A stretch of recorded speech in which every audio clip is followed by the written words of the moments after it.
Wow. Good evening. Welcome to our agenda-setting session of the Mayor and Commission of Athens-Clarke County. No votes are taken at our agenda meetings. Items discussed tonight will be acted on at our February 7th business meeting. We appreciate your time and your participation. And we have a called session first. Yeah, I know.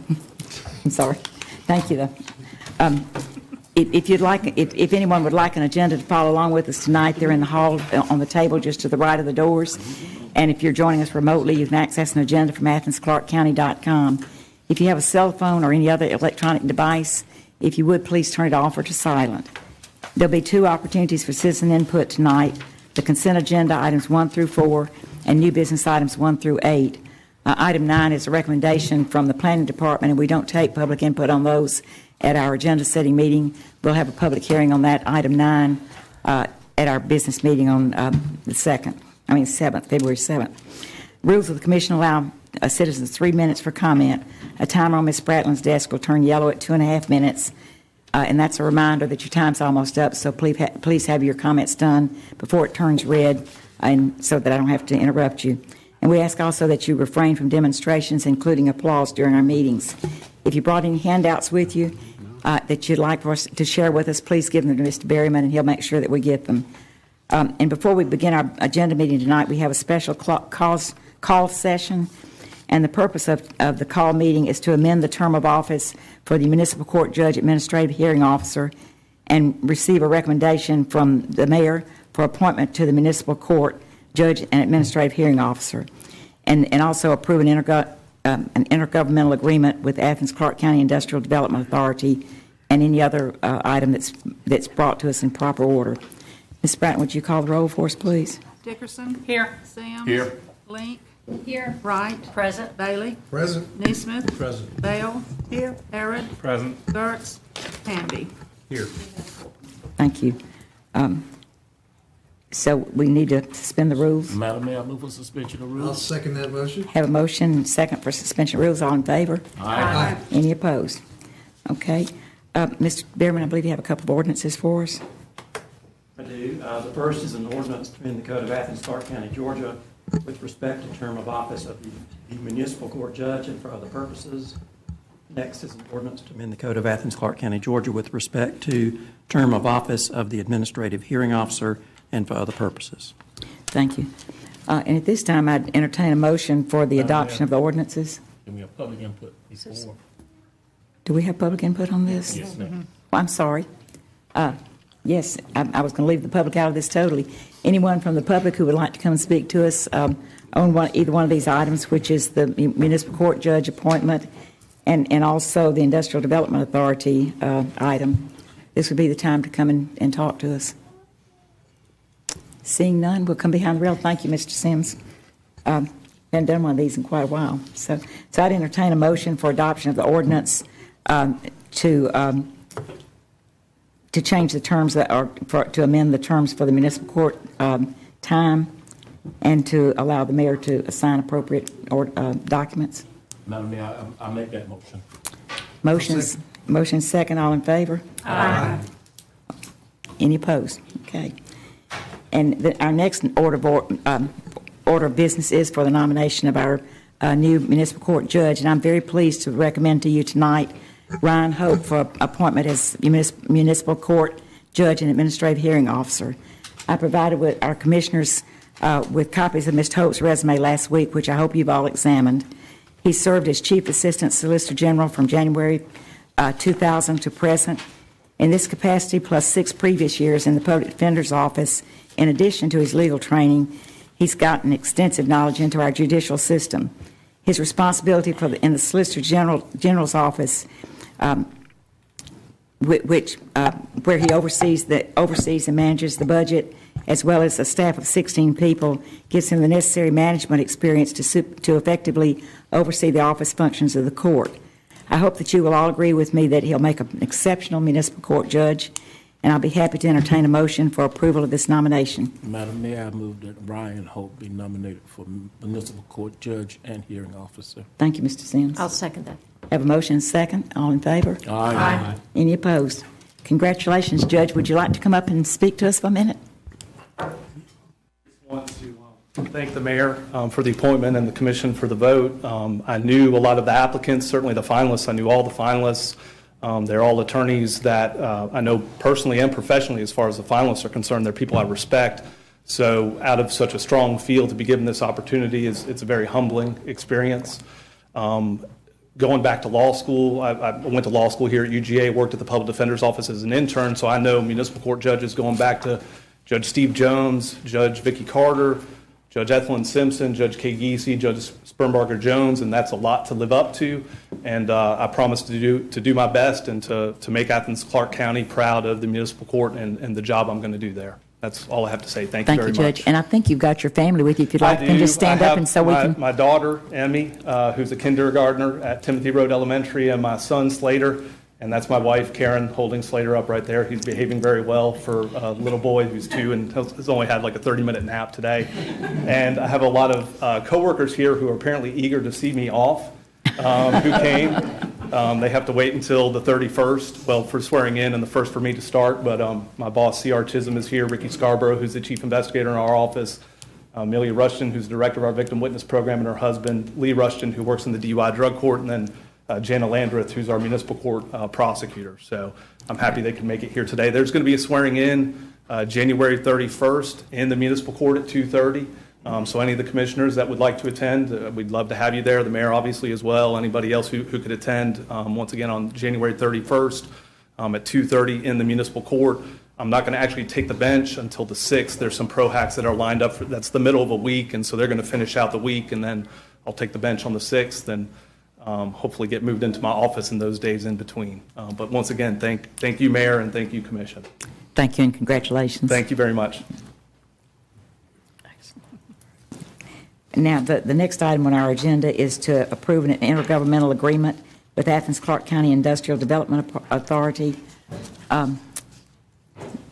Bill, I'm struggling a little bit as to what we need to go over for the commissioners. If there's any information that you need to share with them, or just wait for questions. Well, I'll be happy just to give you a brief outline. That would be great. This is the structure of this transaction is an intergovernmental agreement with the Athens-Clarke County Industrial Development Authority and Creature Comforts, LLC. And the purpose of the agreement is for the unified government to transfer $475,000 to the Industrial Development Authority, which will then use that money to purchase certain equipment that's going to be used in the Creature Comforts new facility in the Southern Mill project. And I believe they're some form of tank. And the tanks will be installed in the brewery operation. They will be leased by the Industrial Development Authority to Creature Comforts for a 5-year period. And there's, as a part of the intergovernmental agreement, is a performance and accountability agreement in which Creature Comforts agrees to make a capital investment, and the numbers are in your agenda report, and to increase the number of employees that it has from the baseline that it has right now over a 5-year period. And if at the end of the 5-year period that performance and accountability agreement has been satisfied, then there will be no money owed back to the Industrial Development Authority. Of course, if there's a default, it is a lease agreement, and there are remedies under state law where either the Industrial Development Authority or the unified government could recover that property. But that's just it in a nutshell. And if you have any questions, I think either Manager Williams or I can respond. Ms. Vaughn. I would like to make a motion that we accept the ADA resolution. That's 1A, and 1B would be execute the documents. Okay. Have a motion. Do I have a second? Have a motion and a second. Is there any discussion or questions? Yes, ma'am. Yeah, I have a couple, and I hope this doesn't come across as a dumb question, but they're entering a 5-year lease at no cost to them, right? It's just a 5-year lease at $0 for 5 years, right? Just want to make sure I understood that. I guess my biggest, really not a question, I guess I just want, I think it'd be important for citizens to understand there is a return on this investment to us. And I guess I'd like the manager to speak to that a little bit about what we're going to get out of this if we do this. Thanks, Commissioner. So just the straight return on investment to the unified government in the term of tax revenues, and that is property tax and sales tax, it would take about 7 years to recoup the $475,000 that we're contributing. But there are other broader benefits that we see in this. This is an Athens company, and we want to keep those expansions here. A lot of people think about industrial economic development being capturing that new industry, but really growing existing industry is one of the healthier ways that you can do that. This development, this brewery is going to go into the Southern Mills redevelopment, which is a larger $28 million development, and this is the linchpin of that. We weren't necessarily going to participate in that, but in helping the brewery, we're helping to create a significant redevelopment in a part of town, arguably, that could use that. And then there's just the broader benefits of just being uniquely Athens and helping to promote, our cultural, diversity and things that you can do here and in different places in the town. So there's some other intangibles, I think, that come along with this as well. Thank you. Any other questions? Yes, ma'am. just also want to keep in mind that this is an addition to where they already are. They aren't moving from now here on Hancock, but this is a new addition to their company. And they will not be closing the old one. And let me add this too. Irrespective of the tax revenues, this represents an $8 million investment on the company's part, and there's a creation of 25 new full-time jobs. So we usually and those jobs pay a good wage. They're on average a median compensation package of $34,000. So we like to see capital investment in the community. We like to see job creation in the community, and we like to see good wages paid. And those are three indicators we look at when we evaluate these deals. Ms. Lane? This is in my district, so I'll just briefly speak about it. This Creatures Comforts is moving into the Southern Mills building, which is undergoing a restoration, and there's some historic requirements that they're fulfilling. So they're adaptively reusing a historic site, and this is a corridor that has a lot of potential for some real small business growth. We're going to see some bike lanes on the corridor. There's a bus route. It's close to a lot of neighborhoods. So the domino effect of this kind of economic development in this particular area could mean a lot to the community, and I'm looking forward to seeing it happen. Thank you. Anybody else? Mr. Neesmith. Yes, ma'am. I think it might be worth also saying that this was really an industrial retention move as well. We kept them here, but it might be interesting for the citizens to know where this $475,000 is coming from. Well, we have been slowly trying to build up a fund for incentives. You can't buy projects oftentimes. Most of the times it's through tax abatements and things like that. But over the past few years, we've been able to save up this money for just such a purpose as this. And again, we see it's just building upon redevelopment in a nodal fashion. We will recoup our taxes. It's an investment in the community. Very good. Thank you. And I want to point out something, make it clear, because when we're talking about taxes, there are no tax abatements with this operation. And when you're referring to taxes, he's just talking about the time it would take us to recoup the amount of money that we're investing in Creature Comforts from the taxes that we will generate just from their operation. And that's the direct taxes come to Athens-Clarke County. The school board was not involved in this, so any increased taxes, and there will be significant increased taxes coming in from this operation, and the school board will collect theirs immediately as soon as they're assessed. So I think that's important to know, too. Ms. Ryan? Yeah, I wanted to add something I had read in our Georgia Municipality Association, and they were talking about the craft brewery industry, and they said for every job created as far as on site, there are 8 additional jobs in the associated industry that are also increased with that. So I thought that was an appropriate stat that I actually remember to share. Thank you. Any other comments or questions? All in favor? Aye. Any opposed? Well, great. I think that was a good piece of work we did. Do we have a motion to adjourn? Adjournment of the special call session to go into our agenda. Second that motion. Motion second, all in favor? Aye.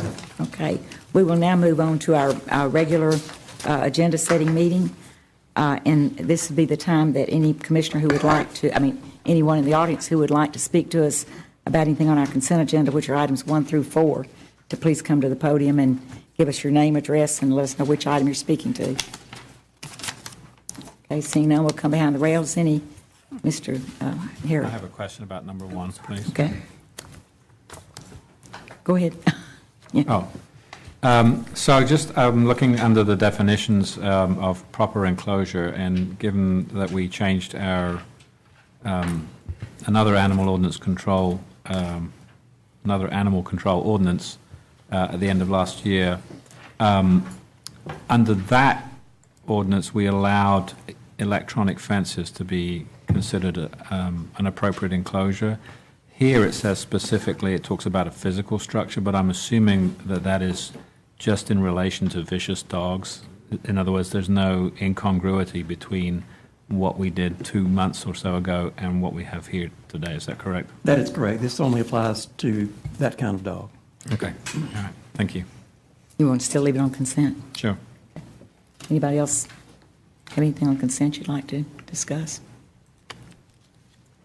Okay, we'll move on to our new business. If there was anyone in the audience who would like to speak to any of these items, and that's 5 through 8, this would be the time to come to the podium and let us know which one you're speaking to. Good evening, Tyler Dewey, 1075 West Broad Street, Executive Director for Bike Athens. I'm speaking to item number 8, the approval of the 2016 update to the Greenway Network Plan.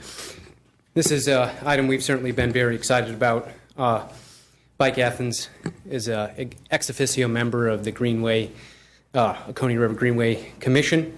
So I was there the last time the Greenway Network Plan was being discussed and ultimately sent back for more work.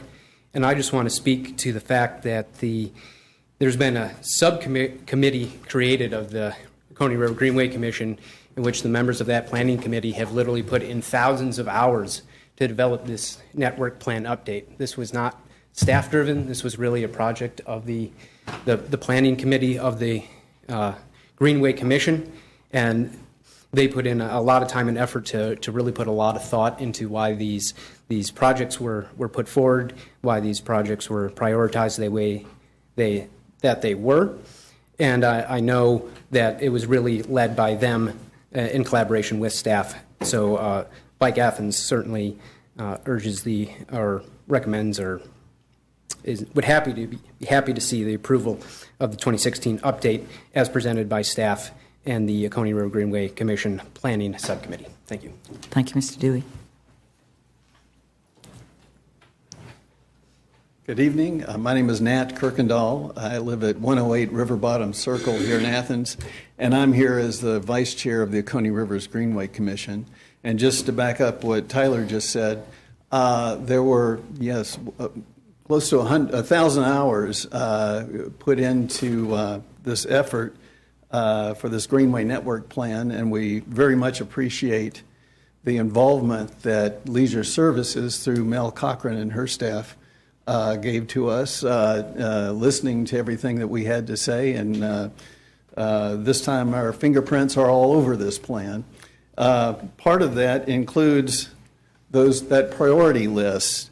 That list of 3 different tiers for priority projects in the document represents considerable discussion, and we appreciate that Commissioner Gertz has suggested some changes here, and as a commission-defined option.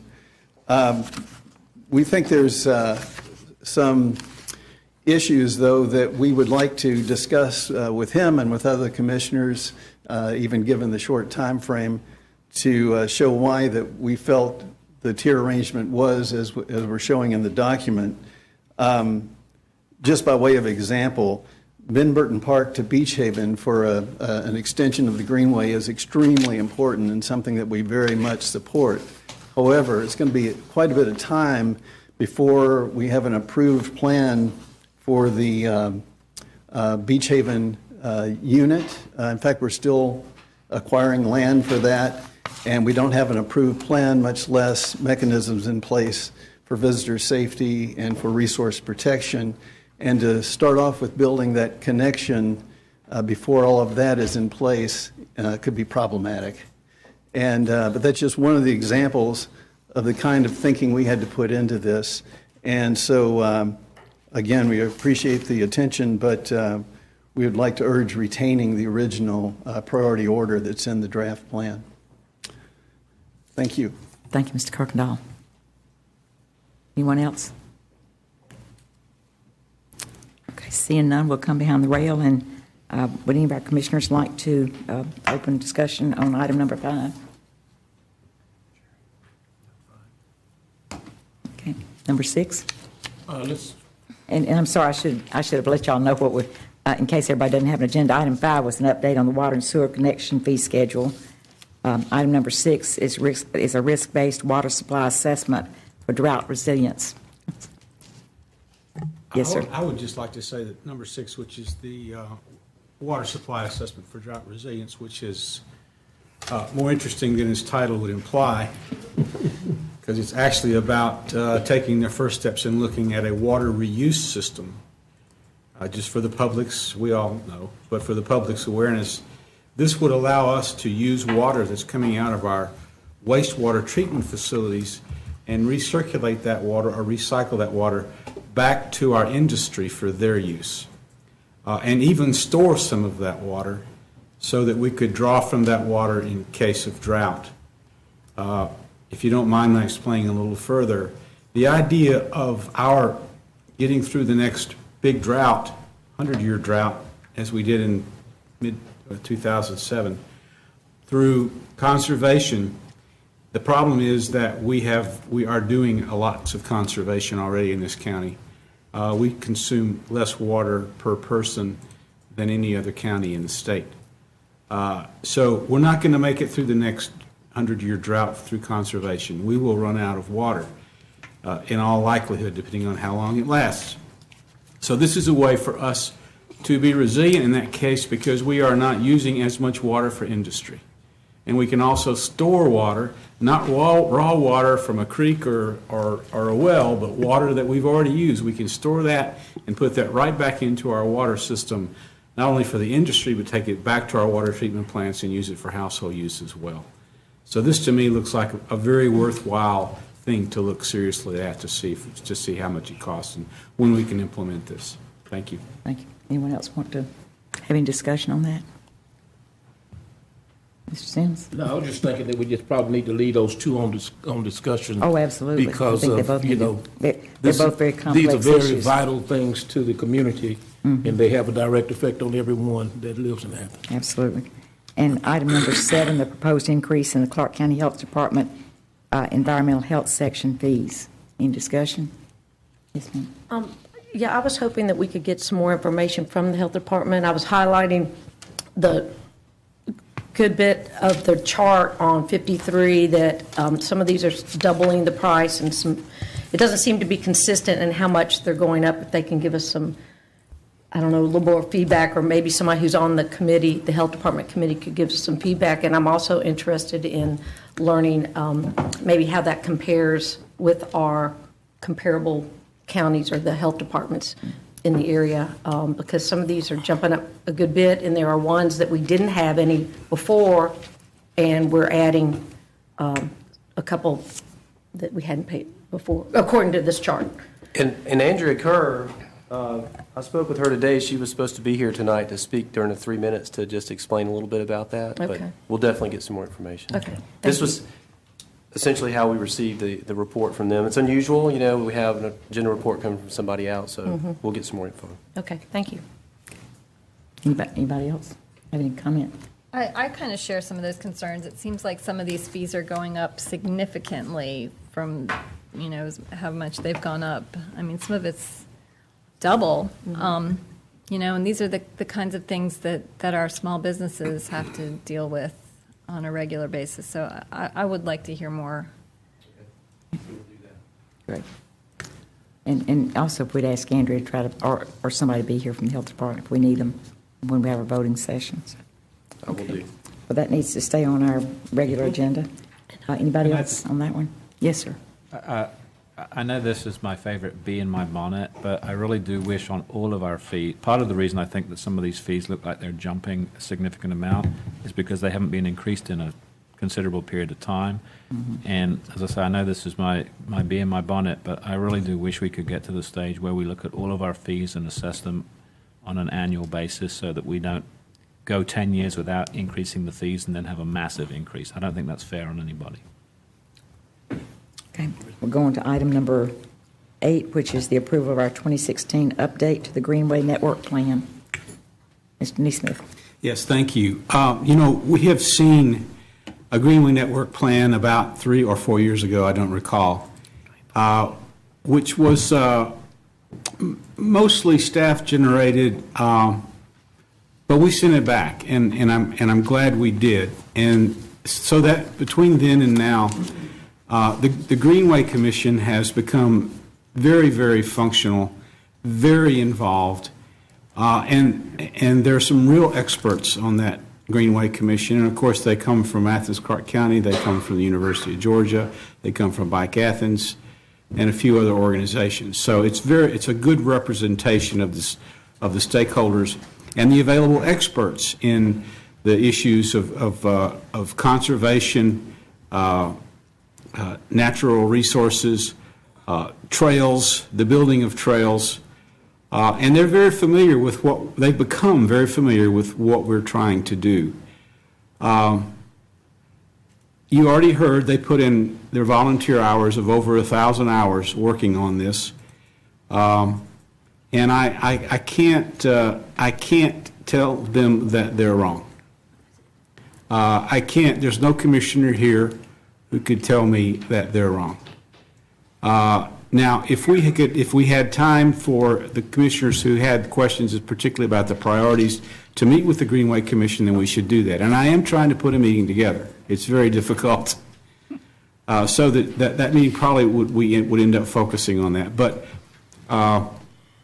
only through the results of that meeting and convincing the commissioner, the Greenway commissioners, that their priorities are at fault, only then would I be able to support a commission-defined option that changes those priorities, because I think they've done their homework and they know what they're talking about.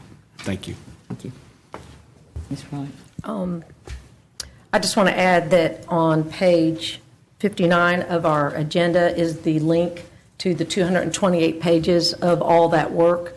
And I just have to admit, honestly, due to this great weather that we've had, I have not been able to sit down and read. I've been doing more outside stuff. But on that note, the details of the rationale, the maps, everything from maps where the sidewalks are versus where this is planned, great. Anyway, I hope that everybody makes time to go through that so that some of these questions can be answered in that document as well. Anybody else? Ms. I just want to commend the process. I know that folks on the Greenway Commission put in a ton of time, and they did a fabulous job. And also staff was very thorough in getting the word out to the public and in doing site visits. And I feel like this is the kind of process that could be emulated in other projects. And I do look forward to meeting with some of the Greenway Commission members and hearing more about the rationale for the priorities. So hopefully that'll happen very soon. Okay. Anybody else? Well, we're going to be moving on now to item number 9, which is a recommendation from the Planning Commission. Would you join us, Brad? And I may just do it from here, if that's That'd be great. appropriate. Thanks. Okay. We have one item for you this evening, which is a text amendment on infill housing ordinance changes. As you remember, at our December work session, Bruce spent the better part of an hour going through the details and the presentation, and I don't know that I could really add any more to what he told you at that work session. I would remind you that the process itself has taken a little over a year. We've had numerous community meetings. I think the Planning Commission held public meetings and reviewed this for 3 months before they were comfortable sending it forward, and it has not changed since you saw it in December. So I'm really here this evening. If you have questions, I can answer them now, or would certainly encourage you between now and your voting meeting in February. If you want to come in and sit down with us, if you get stuck in an area, we'd be happy to sit down. I've talked to a couple of you already one-on-one. Happy to do that. Ms. Lane, you have a question? I've been following this very, very closely. This infill housing ordinance will do a lot to help some of the issues that we're seeing in our single-family neighborhoods. Particularly 5 Points is seeing a lot of demolitions and rebuilds with very, very, very large houses. But it doesn't apply to our multifamily zones, which includes our Hancock National Historic District and it includes much of East Athens. And I know during the presentation, planning had shown us a map of the county with dots where all of this infill activity had occurred over the past, 5 or 10 years. And I'm interested to know if maybe staff could get the information to me, how many of those dots this ordinance would not apply to because they're in multifamily neighborhoods. I feel like this is an opportunity to have that conversation about what are we going to do to protect those neighborhoods that are historically single-family, historically working class, historically African-American neighborhoods that are very much under threat from some large-scale student development. We've already seen it in East Hancock, and ever-encroaching luxury development. My fear is that when these folks aren't able to build the largest possible dream McMansion they can in, say, Normaltown, they might start heading over to Hancock. So I'm really concerned with the fallout from this. It's going to be great for most of our single-family neighborhoods and solve a lot of the issues that we're seeing. But my big concern is that we need to act now, sooner than later, rather than later, to protect those neighborhoods that are still, for whatever reason, our zone multifamily. Maybe the zoning is wrong in some of these neighborhoods, or maybe we need to talk about a new zoning category. But there's definitely a domino effect that could happen here, and I'm very concerned. And I know there are actually quite a few people at least from the Hancock neighborhood, who are here tonight that are concerned. So I hope that we can have that conversation pretty much immediately. And I also have some concerns about the retaining wall issue. Everybody knows I'm no fan of retaining walls. And I know that other municipalities have, very specific retaining wall ordinances where if you're going to put in a retaining wall, you have to build in front of it. Here we're restricting the height of retaining walls to 4 feet, and if the retaining wall is within 5 feet of the actual structure, it is included in the overall height of the structure. Is that correct? Almost. We're restricting the height to 4 feet within the setbacks of within a the piece of entire property. setback. Once you get off of your setbacks, you could build it as tall. It would require a permit after 4 feet, but you could build higher than that. Okay. And yes, we are requiring that any retaining wall structures within 5 feet of the foundation walls of a house be counted into the overall height. Okay. So say one was to build a house where there's a steep slope in the backyard. And in order to level out that steep slope, you'd have to build a retaining wall.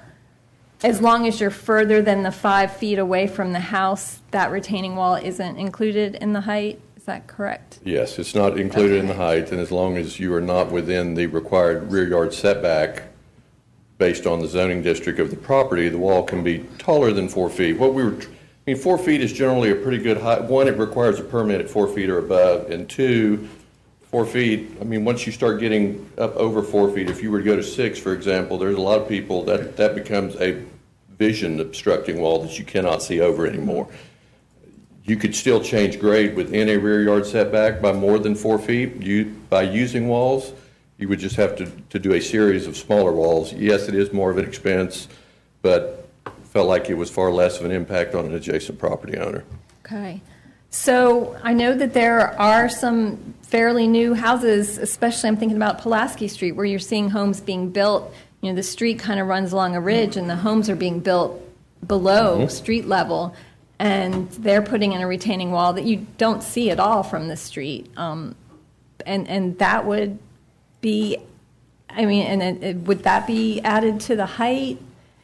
I mean, generally, in the case of Pulaski, those are retaining walls that are going down. Yeah. I mean, if that wall was built within 5 feet of the house, yes, it would have a negative or a reverse impact on us calculating the overall height. Okay, so you would subtract it, so it would be the height from street level. If it's within the 5 feet of the structure, in terms of the overall height in the front yard, provided that wall is built outside of the front yard setback, it could be as tall as necessary. Okay, so that's not an issue, those kind of modern homes where they're recessing. And also, I'm kind of trying to wrap my head around this ordinance and historic districts. Our